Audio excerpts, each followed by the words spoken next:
ನಾಳೆ ಬೆಳಗ್ಗಿನಿಂದ ಬೆಂಗಳೂರಿಗರು ಸೇರಿದಂತೆ ಕರ್ನಾಟಕ ರಾಜ್ಯದ ಜನರ ಬದುಕು ದುಬಾರಿಯಾಗಲಿದೆ. ಬೆಳಗ್ಗೆ ಎದ್ದು ಕಾಫಿ ಟೀ ಅಂತ ಹೇಳಿ ಹಾಲು ಖರೀದಿ ಮಾಡೋದ್ರಿಂದ ಕತ್ಲಾಯ್ತು ಅಂತ ಹೇಳಿ ದೀಪ ಹಚ್ಚುವವರೆಗೂ ಎಲ್ಲವೂ ಕೂಡ ನಾಳಿನಿಂದ ಕಾಸ್ಟ್ಲಿ ಆಗಲಿದೆ. ಪರಿಷ್ಕೃತ ಹಾಲು ಹಾಗೆ ವಿದ್ಯುತ್ ದರ ನಾಳೆಯಿಂದ ಜಾರಿಗೆ ಬರ್ತಾ ಇದೆ.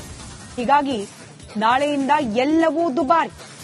ಬೆಳಗ್ಗೆ ಏಳೋದ್ರಿಂದ ಹಿಡಿದು ರಾತ್ರಿ ಮಲಗೋವರೆಗೂ ಪ್ರತಿಯೊಂದಕ್ಕೂ ಕೂಡ ಟ್ಯಾಕ್ಸ್. ಎಸೆಯೋ ಕಸಕ್ಕೂ ಕಾಸ್, ಹತ್ತೋ ಬಸ್ಸಿಗೂ ದುಬಾರಿ ದುಡ್ಡು. ಹಾಲು, ನೀರು, ಕರೆಂಟು, ಟೋಲು, ಕಸದ ಮೇಲೂ ಕೂಡ ಸೆಸ್, ಬ್ಯಾಂಕ್ನಿಂದ ಕಾಸು ಬಿಡಿಸ್ಕೊಂಡ್ರೂ ಟ್ಯಾಕ್ಸ್. ಬದುಕು ಮಾತ್ರ ಲಾಸ್. ಬಡವರ ಮೇಲೆ ಬ್ರಹ್ಮಾಸ್ತ್ರ ಪ್ರಯೋಗ ಮಾಡಿ ರಾಜಕಾರಣಿಗಳು ಇದೀಗ ಟೀಕಾಸ್ತ್ರಕ್ಕೆ ಒಳಗಾಗ್ತಾ ಇದ್ದಾರೆ.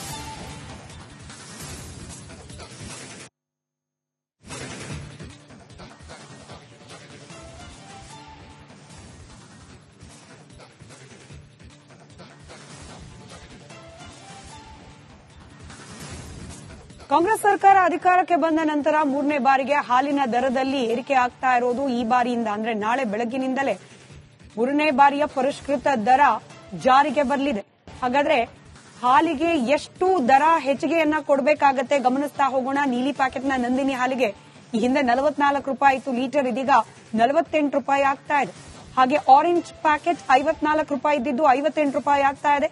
ಸಮೃದ್ಧಿ ಹಾಲು 56 ರೂಪಾಯಿ ಇದ್ದಿದ್ದು 60 ರೂಪಾಯಿಗೆ ಏರಿಕೆಯಾಗಿದೆ. ಹಾಗೆ ಗ್ರೀನ್ ಸ್ಪೆಷಲ್ ಹಾಲು 54 ರೂಪಾಯಿ ಇದ್ದಿದ್ದು 58 ರೂಪಾಯಿಗೆ ಏರಿಕೆ ಆಗುತ್ತೆ ನಾಳಿನಿಂದ. ನಾರ್ಮಲ್ ಗ್ರೀನ್ ಹಾಲು 52 ರೂಪಾಯಿ ಇತ್ತು, ನಾಳಿನಿಂದ 56 ರೂಪಾಯಿ ಬೆಲೆಯನ್ನ ಕೊಡಬೇಕಾಗತ್ತೆ. ಪರಿಷ್ಕೃತ ಹಾಲಿನ ದರ ನಾಳೆ ಬೆಳಗ್ಗಿನಿಂದಲೇ ಜಾರಿಗೆ ಬರ್ತಾ ಇದೆ.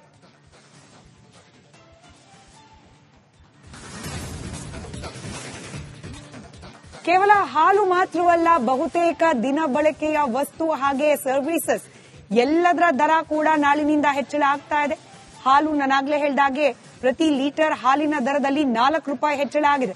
ಗೃಹ ಹಾಗೆ ವಾಣಿಜ್ಯ ಬಳಕೆಯ ವಿದ್ಯುತ್ ದರ ಅದರಲ್ಲೂ ಕೂಡ ಏರಿಕೆಯಾಗಿದೆ. ಗೃಹ ಬಳಕೆಯ ಫಿಕ್ಸೆಡ್ ದರ 120 ರೂಪಾಯಿ ಇದ್ದಿದ್ದು ಇದೀಗ 145 ರೂಪಾಯಿಗೆ ಏರಿಕೆಯಾಗಿದೆ. ಇನ್ನು ಕಸದ ಮೇಲಿನ ಸೆಸ್ ಕೆಜಿಗೆ 12 ರೂಪಾಯಿಯನ್ನ ವಿಧಿಸಿ ಪಾಲಿಕೆ ಆದೇಶವನ್ನ ನೀಡಿದೆ. ಹೀಗಾಗಿ ಬೆಂಗಳೂರು ಜನ ನಾಳೆಯಿಂದ ಕಸ ಹಾಕ್ಲಿಕ್ಕೂ ಕೂಡ ಯೋಚನೆ ಮಾಡಬೇಕಾದ ಪರಿಸ್ಥಿತಿ. ನೀರಿನ ದರ ಕೂಡ ಹೆಚ್ಚಳ ಆಗುವ ಸಾಧ್ಯತೆ ಇದೆ. ಇನ್ನು ಲಿಫ್ಟ್ ಜನರೇಟರ್ ಟ್ರಾನ್ಸ್ಫಾರ್ಮರ್ ದರ 10 ಪಟ್ಟು ಹೆಚ್ಚಾಗಿದೆ. 800 ರೂಪಾಯಿ 1000 ರೂಪಾಯಿ ಇದ್ದ ದರ 8 ರಿಂದ 10,000 ರೂಪಾಯಿಗೆ ಏರಿಕೆಯಾಗಿದೆ.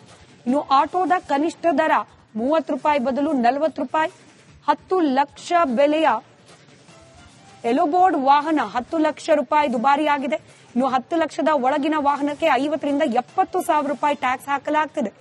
25 ಲಕ್ಷ ಮೇಲಿನ ಇವಿ ಕಾರಿಗೆ 10% ತೆರಿಗೆಯನ್ನ ವಿಧಿಸಲಾಗ್ತಾ ಇದೆ. ಇನ್ನು ಟೋಲ್ ಕೂಡ ಏರಿಕೆ ಆಗ್ತಾ ಇದೆ. ಏಪ್ರಿಲ್ 1 ಅಂದ್ರೆ ನಾಳೆಯಿಂದ ಟೋಲ್ ಸುಂಕ 5% ಹೆಚ್ಚಳ ಆಗ್ತಾ ಇದೆ. ಹಾಲಿನ ಬೆನ್ನಲ್ಲೇ ಹಾಲಿನ ದರ ನಾಳಿನಿಂದ ಹೆಚ್ಚಾಗ್ತಿರುವ ಬೆನ್ನಲ್ಲೇ ಟೀ ಕಾಫಿ ದರ ಕೂಡ 15% ಏರಿಕೆಯಾಗುತ್ತೆ. ಮೇ 1 ರಿಂದ ಎಟಿಎಂಗಳಲ್ಲಿ ವಿತ್ಡ್ರಾ ಮಾಡಲಿಕ್ಕೆ ಶುಲ್ಕ 2 ರೂಪಾಯಿ ವಿಧಿಸಲಾಗುತ್ತೆ. ಹೀಗೆ ಬೆಳಗ್ಗೆ ಎದ್ದಾಗಿಂದ ರಾತ್ರಿ ಮಲಗೋವರೆಗೂ ಬಳಸುವ ಪ್ರತಿ ವಸ್ತು ಹಾಗೆ ಪ್ರತಿ ಸೇವೆಯ ಮೇಲೂ ಕೂಡ ದುಬಾರಿ ಬರೆ ಬೀಳ್ತಾ ಇದೆ ನಾಳಿನಿಂದ. ಜನಸಾಮಾನ್ಯರಿಗೆ ಸಾಲು ಸಾಲು ಶಾಕ್ಗಳು ಎದುರಾಗ್ತಾ ಇರೋದು ಮೆಟ್ರೋ ಪ್ರಯಾಣ ದರ 46% ಏರಿಕೆಯಾಗಿತ್ತು. ಇದರ ಬೆನ್ನಲ್ಲೇ ಸರ್ಕಾರಿ ಬಸ್ ಟಿಕೆಟ್ ದರದಲ್ಲಿ 15% ಹೆಚ್ಚಳ ಆಗಿತ್ತು. ಪಿಂಚಣಿ ಗ್ರಾಚ್ಯುಟಿ ಹೆಸರಲ್ಲಿ ವಿದ್ಯುತ್ ದರ ಹೆಚ್ಚಳವಾಗಿದೆ. ಪ್ರತಿ ಯೂನಿಟ್ಗೆ 36 ಪೈಸೆ ಹೆಚ್ಚಿಸಿ ಕೆಇಆರ್ಸಿ ಆದೇಶ ಹೊರಡಿಸಿತ್ತು. ಇನ್ನು ಇದರ ಜೊತೆಯಲ್ಲೇ ಜನವರಿಯಿಂದಲೇ ಬಿಯರ್ ದರ 10 ರಿಂದ 40 ರೂಪಾಯಿ ಹೆಚ್ಚಳ ಆಗಿದೆ. ಹೀಗೆ ಪ್ರತಿಯೊಂದು ವಸ್ತು ಹಾಗೆ ಪ್ರತಿಯೊಂದು ಸೇವೆಯ ದರದಲ್ಲೂ ಕೂಡ ಹೆಚ್ಚಳ ಆಗಿರೋದು ನಾಳೆ ಬೆಳಗ್ಗಿನಿಂದ ಬದುಕೋದು ಹೇಗೆ ಅನ್ನೋ ಪ್ರಶ್ನೆ ಜನಸಾಮಾನ್ಯರನ್ನ ಕಾಡೋದು ಸಹಜ. ಮತ್ತಷ್ಟು ಡೀಟೇಲ್ಸ್ ಕೊಡ್ತಾರೆ ನನ್ನ ಕಲೀಗ್ ವೀರೇಶ್, ನೇರ ಸಂಪರ್ಕದಲ್ಲಿದ್ದಾರೆ. ವೀರೇಶ್, ಹಾಲಿನಿಂದ ಹಿಡಿದು ಕರೆಂಟ್ ವರೆಗೂ ನಾಳಿನಿಂದ ಪ್ರತಿಯೊಂದು ಕೂಡ ದುಬಾರಿ. ಜನ ಏನ್ ಹೇಳ್ತಿದ್ದಾರೆ, ಜನರ ಆಕ್ರೋಶ ಅನ್ನೋದು ಯಾವ ಮಟ್ಟಕ್ಕಿದೆ ಅಂತ? ಸ್ಮಿತಾ, ನಾಳೆಯಿಂದ ದುನಿಯಾ ತುಂಬಾ ಕಾಸ್ಟ್ಲಿ ಆಗಿದೆ. ಒಂದ್ ಕಡೆ ಜನಸಾಮಾನ್ಯರು ಸರ್ಕಾರದ ವಿರುದ್ಧ ಆಕ್ರೋಶ ಹೊರಹಾಕ್ತಿದ್ದಾರೆ. ಯಾಕಂದ್ರೆ ಇವರು ಚುನಾವಣಾ ಪೂರ್ವದಲ್ಲಿ ದೊಡ್ಡ ಮಟ್ಟದಲ್ಲಿ ಹೋರಾಟ ಪ್ರತಿಭಟನೆ ಮಾಡಿದ್ರು. ಅಂದ್ರೆ ದರ ಏರಿಕೆ ವಿಚಾರವಾಗಿ ಈಗ ಕಾಂಗ್ರೆಸ್ ಸರ್ಕಾರ ಅಧಿಕಾರಕ್ಕೆ ಬಂದಿದೆ, ಸಿದ್ದರಾಮಯ್ಯ ಅವರು ಮುಖ್ಯಮಂತ್ರಿ ಆಗಿದ್ದಾರೆ. ಬಟ್ ದರ ಏರಿಕೆ ಆಗ್ತಾನೆ ಇದೆ. ಗಂಟೆಗೊಂದು ದರ ಏರಿಕೆ ಆಗ್ತಿದೆ. ಹಾಲಿನಿಂದ ಹಿಡಿದು ವಿದ್ಯುತ್, ಕಸಕ್ಕೂ, ಮತ್ತೊಂದ್ ಕಡೆ ಟೀ ಕಾಫಿಗೆ ಪ್ರತಿಯೊಂದು ದರ ಏರಿಕೆ ಆಗುತ್ತೆ.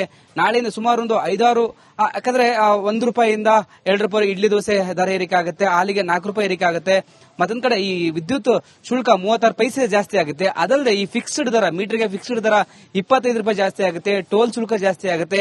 ವಾಹನಗಳನ್ನೇನ ಖರೀದಿ ಮಾಡಿದ್ರೆ ಅಲ್ಲಿ 5% ಜಾಸ್ತಿ ಆಗುತ್ತೆ. ಲೈಫ್ ಟೈಮ್ ಟ್ಯಾಕ್ಸ್ ಕಟ್ಟಿದ್ರೆ ಅಲ್ಲಿ 11% ಜಾಸ್ತಿ ಆಗುತ್ತೆ. ಈಗ ಹಲವಾರು ದರ ನಾಳೆಯಿಂದ ಏರಿಕೆ ಆಗುತ್ತೆ, ನಾಳೆಯಿಂದ ಅನ್ವಯ ಬರುತ್ತೆ, ಪರಿಷ್ಕೃತ ದರ ಜಾರಿ ಆಗುತ್ತೆ. ಹೀಗಾಗಿ ಜನಸಾಮಾನ್ಯರು ಒಂದ್ ಕಡೆ ಆಕ್ರೋಶ ಹೊರಾಗ್ತಿದ್ರೆ, ಯಾಕಂದ್ರೆ ಗಂಟೆಗೊಂದು ದರ ಏರಿಕೆ ಆಗಿದ್ರೆ ಬದುಕೋದು ಹೇಗೆ? ಯಾಕಂದ್ರೆ ಕಡಿಮೆ ಸಂಬಳ ಇದೆ, ಸಂಬಳ ಕಡಿಮೆ ಆಗ್ತಿದೆ, ಬಟ್ ಎಲ್ಲವೂ ದರ ಜಾಸ್ತಿ ಆಗ್ತಿದೆ. ಹೀಗಾಗಿ ಸರ್ಕಾರ ಇದೆಲ್ಲ ಪರಿಗಣನೆ ತೆಗೆದುಕೊಳ್ಬೇಕು. ಪ್ರತಿಯೊಂದು ದರ ಅಂದ್ರೆ ದಿನಬಳಕೆ ವಸ್ತುಗಳನ್ನ ದರ ಕಡಿಮೆ ಮಾಡಬೇಕಂತ ಕಡೆ ಒತ್ತಾಯ ಕೇಳಿ ಬಂದಿದೆ. ಸ್ಮಿತಾ, ರೈಟ್, ಧನ್ಯವಾದ ವಿದೇಶ್ ಮಾಹಿತಿಗಾಗಿ.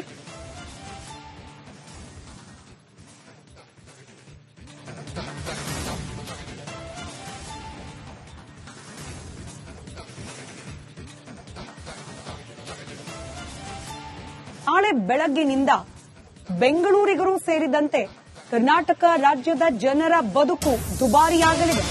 ಬೆಳಗ್ಗೆ ಎದ್ದು ಕಾಫಿ ಟೀ ಅಂತ ಹೇಳಿ ಹಾಲು ಖರೀದಿ ಮಾಡೋದ್ರಿಂದ ಕತ್ಲಾಯ್ತು ಅಂತ ಹೇಳಿ ದೀಪ ಹಚ್ಚುವವರೆಗೂ ಎಲ್ಲವೂ ಕೂಡ ನಾಳಿನಿಂದ ಕಾಸ್ಟ್ಲಿ ಆಗಲಿದೆ.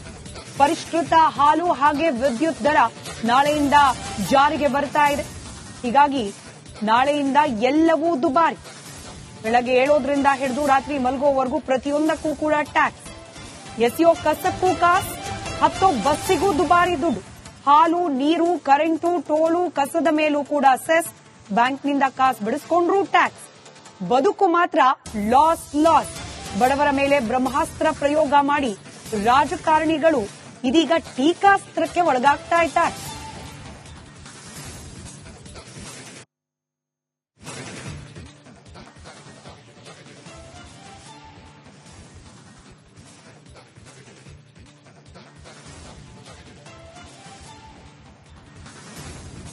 ಕಾಂಗ್ರೆಸ್ ಸರ್ಕಾರ ಅಧಿಕಾರಕ್ಕೆ ಬಂದ ನಂತರ 3ನೇ ಬಾರಿಗೆ ಹಾಲಿನ ದರದಲ್ಲಿ ಏರಿಕೆ ಆಗ್ತಾ ಇರೋದು ಈ ಬಾರಿಯಿಂದ, ಅಂದ್ರೆ ನಾಳೆ ಬೆಳಗ್ಗಿನಿಂದಲೇ 3ನೇ ಬಾರಿಯ ಪರಿಷ್ಕೃತ ದರ ಜಾರಿಗೆ ಬರಲಿದೆ. ಹಾಗಾದ್ರೆ ಹಾಲಿಗೆ ಎಷ್ಟು ದರ ಹೆಚ್ಚಿಗೆಯನ್ನ ಕೊಡಬೇಕಾಗತ್ತೆ ಗಮನಿಸ್ತಾ ಹೋಗೋಣ. ನೀಲಿ ಪ್ಯಾಕೆಟ್ನ ನಂದಿನಿ ಹಾಲಿಗೆ ಈ ಹಿಂದೆ ₹44 ಇತ್ತು ಲೀಟರ್, ಇದೀಗ ₹48 ಆಗ್ತಾ ಇದೆ. ಹಾಗೆ ಆರೆಂಜ್ ಪ್ಯಾಕೆಟ್ ₹54 ಇದ್ದಿದ್ದು ₹58 ಆಗ್ತಾ ಇದೆ. ಸಮೃದ್ಧಿ ಹಾಲು ₹56 ಇದ್ದಿದ್ದು ₹60ಗೆ ಏರಿಕೆಯಾಗಿದೆ.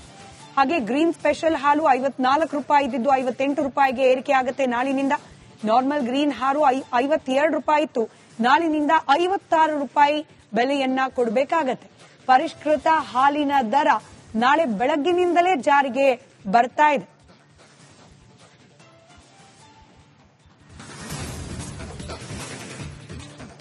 ಕೇವಲ ಹಾಲು ಮಾತ್ರವಲ್ಲ, ಬಹುತೇಕ ದಿನ ಬಳಕೆಯ ವಸ್ತು ಹಾಗೆ ಸರ್ವಿಸಸ್ ಎಲ್ಲದರ ದರ ಕೂಡ ನಾಳಿನಿಂದ ಹೆಚ್ಚಳ ಆಗ್ತಾ ಇದೆ. ಹಾಲು ನಾನಾಗ್ಲೇ ಹೇಳಿದಾಗೆ ಪ್ರತಿ ಲೀಟರ್ ಹಾಲಿನ ದರದಲ್ಲಿ ₹4 ಹೆಚ್ಚಳ ಆಗಿದೆ. ಗೃಹ ಹಾಗೆ ವಾಣಿಜ್ಯ ಬಳಕೆಯ ವಿದ್ಯುತ್ ದರ ಅದರಲ್ಲೂ ಕೂಡ ಏರಿಕೆ